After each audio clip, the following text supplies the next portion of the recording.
Mummy, आज चाचा जी के घर के बाहर बहुत भीड़ लगी हुई है। लगता है काफी औरतें खड़ी है। चिंकी ने छत के ऊपर से देखा। हमें क्या है, वैसे भी हमें क्या लेना देना, उनकी वो जाने। तू जल्दी से कपड़े सूखने डालकर नीचे आ जा। कंचन ने तेज आवाज में कहा। मम्मी, मुझे चाची के घर जाना है, रिंकी के साथ खेलना है। वो मेरी बहन से ज्यादा अच्छी दोस्त थी। हम कितनी मस्ती करते थे, कितने खुश रहते थे साथ में। एक साथ स्कूल जाते थे, साथ में पढ़ते थे। आप लोगों की जब से लड़ाई हुई है, हम दोनों की बातें भी बंद हो गई और आपने मेरा स्कूल भी बदलवा दिया। अब तो हम मिल ही नहीं पाते हैं। चिंकी ने रुआंसी होकर कहा। चिंकी, अब तू रिंकी को भूल जा। अब उन लोगों से हमारा कोई संबंध नहीं है, ना ही हो सकता है। हम लोगों के दिलों में जो गांठें पड़ गई है वो कभी नहीं खुल सकती। एक बार गांठ लग जाए तो रिश्ता पहले जैसा नहीं रहता। कंचन भावुक हो गई। अभी पिछले साल तक सब सही था। कंचन के पति शोभित और देवर नीलेश आपस में मिलजुल कर एक ही घर में रहते थे। दोनों के 2 बच्चे थे। रिंकी और चिंकी हम उम्र थी, सभी मिलकर रहते थे। कंचन की सास इस दुनिया को छोड़ जा चुकी थी और ससुर जी का लंबा चौड़ा व्यापार फैला था।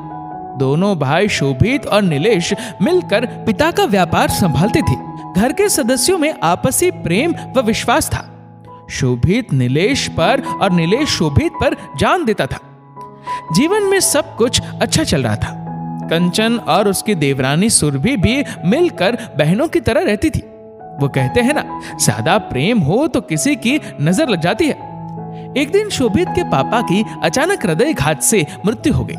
सब कुछ अचानक हो गया और उन्होंने अपनी वसीयत भी नहीं लिखी थी। अब लोगों ने आपस में दोनों भाइयों को भड़काना शुरू कर दिया। दोनों भाइयों में वाद विवाद, बहस छिड़ गई। जायदाद को लेकर दोनों एक दूसरे के दुश्मन बन गए। शोभित का कहना था कि वो नीलेश से बड़ा है और उसने पिताजी का व्यापार काफी मेहनत से कंधे से कंधा मिलाकर खड़ा किया है, उसे ज्यादा मिलना चाहिए। वहीं नीलेश का कहना था कि छोटा हूं तो क्या, बाद में वो भी तो मेहनत करके पिताजी के बिजनेस को ऊंचाइयों पर ले गया था। मेहनत दोनों भाइयों की बराबर थी तो हिस्सा भी बराबर होना चाहिए।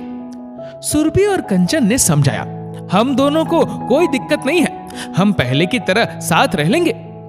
शोभित का कहना था कि वो अब पिताजी की जगह है तो बिजनेस उसके अनुसार चलेगा और नीलेश को हर बात माननी होगी।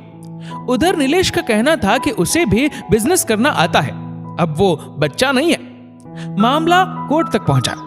एक दूसरे पर झूठे इल्जाम लगाए गए और दोनों भाई अलग हो गए। घरों का बंटवारा हो गया, व्यापार अलग अलग हो गया, आपसी बोलचाल भी बंद हो गया। रिंकी और चिंकी भी काफी दुखी थी, उनका भी बोलना बंद हो गया। कंचन बुरी यादों से बाहर आई। चिंकी ने फिर पूछा, मम्मी, क्या रिश्तों में पड़ी गांठें खुलती नहीं है? कंचन सोच में पड़ गई और बोली, क्यों नहीं, रिश्तों में पड़ी गांठें खुल भी जाती है। दोनों ओर से कोशिश हो तो सब संभव है। तभी पड़ोसन ने बताया कि सुरभि जो गर्भवती थी उसका पांव फिसल गया है। सभी औरतें पूछने गई पर उसे अस्पताल कोई ना लेकर गया। वो कराह रही है और नीलेश बिजनेस के सिलसिले में बाहर गया है। कंचन ने सुना तो वो सुरभि के घर की ओर भागी। उसने ऑटो बुलाया और चिंकी को रिंकी के साथ छोड़कर सुरभि को अस्पताल लेकर गई। वहीं से शोभित को फोन कर दिया। शोभित भी दौड़कर अस्पताल आ गया। शोभित ने अस्पताल की सारी औपचारिकता पूरी की। उधर सुरभि को पूरा वक्त था, तुरंत ऑपरेशन किया गया। उसने एक प्यारे से बेटे को जन्म दिया। कंचन ने सुरभि की एक बहन की तरह देखभाल की। नीलेश रात को ही रवाना हो गया। सुबह जब वो अस्पताल पहुंचा तो उसने देखा भैया और भाभी वहीं मौजूद थे। थोड़ी भी देर हो जाती तो बच्चे को बचाना मुश्किल था, ये सही वक्त पर ले आए। डॉक्टर ने जब कहा तो नीलेश के मन का मैल धुल गया।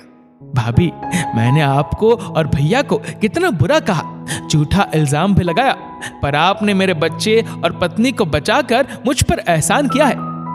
मैंने कोई एहसान नहीं किया, मैं घर की बड़ी हूं, ये तो मेरा फर्ज था। खून के रिश्ते जरा से झगड़े में खत्म नहीं होते हैं, ये रिश्ते तो सदा ही रहते हैं और ये मेरा भी बेटा है। शोभित और नीलेश गले मिल गए। सारे शिकवे गिले दूर हो गए। कंचन ने 1.25 महीने सुरभि की अच्छे से देखभाल की। दोनों भाई पहले की तरह बोलने लगे। व्यापार, घर अभी भी अलग था, पर मन एक हो गए। रिश्तों में पड़ी गांठें खुल गई। चिंकी और रिंकी भी पहले की तरह साथ ही एक स्कूल में जाने लगे। दोस्तों, मैंने कई बार देखा है, परिवारों में दरार आ जाती है, भाई भाई के दुश्मन हो जाते हैं, सब कुछ खत्म हो जाता है, पर खून के रिश्ते कभी खत्म नहीं होते। बरसों बाद भी परिवार एक हो जाते हैं, रिश्तों में पड़ी गांठें खुल भी जाती है। बस एक बार कोशिश तो कीजिए। दोस्तों, इस वीडियो को लेकर आपकी क्या राय है, नीचे कमेंट करके जरूर बताएगा। और अगर आपको वीडियो अच्छा लगा हो तो इस वीडियो को लाइक करेगा, शेयर करेगा ज्यादा से ज्यादा लोगों तक। और ऐसे ही और भी इंस्पिरेशनल वीडियोस के लिए सब्सक्राइब करें हमारे यूट्यूब चैनल को और फेसबुक पर फॉलो करें हमारे पेज को। धन्यवाद।